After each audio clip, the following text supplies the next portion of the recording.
Presidential candidate as well, Nikki Haley, made a trip to the Midlands today as she works to try and close the gap in the race with Donald Trump and build more support leading up to the February 24th Republican presidential primary. Yeah, she has not been working to close, has been working rather to close the gap between herself and former President Donald Trump, as Judy mentioned, and she has been making her rounds and campaigning. One of the most recent stops, we heard her on the radio at the Breakfast Club in New York.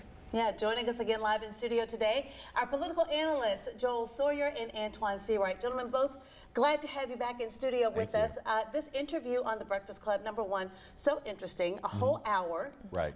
During this interview, she said some things to that audience that we have not heard her say to other audiences. So let's start by the question that Charlemagne asked her about how she's going to overcome the fact that so many of the leaders, the governor, the lieutenant governor, the attorney general, and many others are endorsing Trump instead of her. Let's take a listen. I never, Republicans and Democrats, I call you out. If you do something wrong that's not lifting people up, I'm going to call you out. I don't care who you are. So the political class was never there. I mean, you mean Lindsey Graham, who's so stuck next to Trump that he is scared to say anything against him? You mean Tim Scott, who I appointed as senator, but I defeated him in this race? No, I don't want any of them. It's the people I want. Joel, what's your take?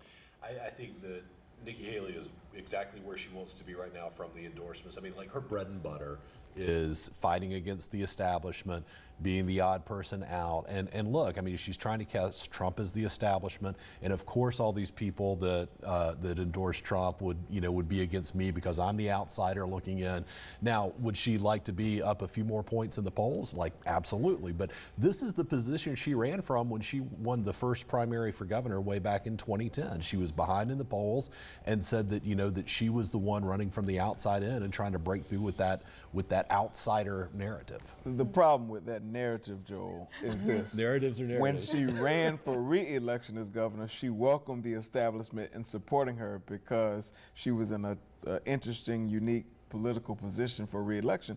And look, if the tables were turned, I'm sure the former governor would have welcomed that support that the former president is enjoying. In fact, when she came out of the gate as a candidate for president, Ralph Norman and others came out to endorse, she welcomed the establishment. So I think when the establishment is against her, then all of a sudden she's anti the establishment. And for most of those folks who were on that stage against her, she literally picked fights with them during her time as governor, running against them in primaries. So the tables are starting to turn. As they say, deep in the country, Swansea, it ain't no fun when the rabbit has the gun. Something else that I thought was pretty interesting with this interview, and I want us to get straight to that clip, is Charlemagne asking Nikki Haley what she meant when she said on an earlier campaign stop that America was not racist. She explains. Absolutely, it was motivated, but I don't think America's a racist country. I think that America, when you look at all men should be created equal, given life, liberty, and the pursuit of happiness. We should strive to say, how do we make today better than yesterday? We are not a perfect country. We've got stains in our history that we should never repeat. But if I grew up as a brown girl in a small rural town, and my parents told me that I lived in a racist country, I would never have thought I had a chance.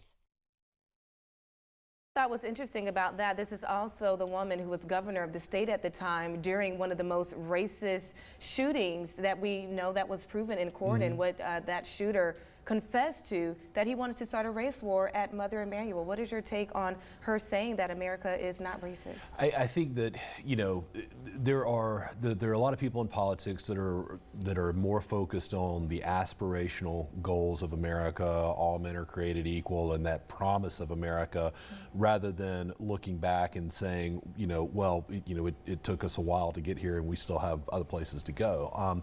I think that you'll hear a lot of pushback from that, particularly in conservative and Republican circles that want to focus on those aspirational goals of America. I mean, I think that she acknowledged that there are a lot of problems that still need to be fixed in America.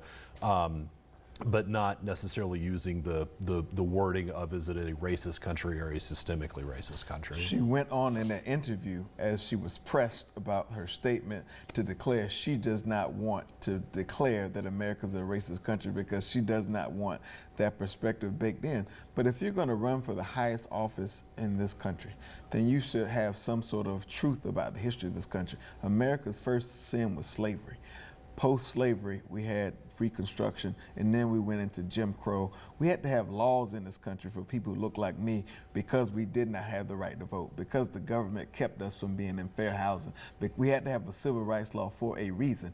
And so if you look at the trajectory of this country, America was not born without fault. And so we have to acknowledge that in order for us to move forward. And that's my problem with the governor's commentary. That was my problem in New Hampshire when she said that the Civil War was not about slavery, but it was about states' rights. We want to, somehow or another, politicians in 2024 want to whitewash history and tell part of the story to make it convenient. But sometimes telling the whole story and the uncomfortable truth is the one thing that moves us forward. And I think that's where Haley and others have to go in order for us to get to a place of progress, not necessarily perfection. Let's take a quick break.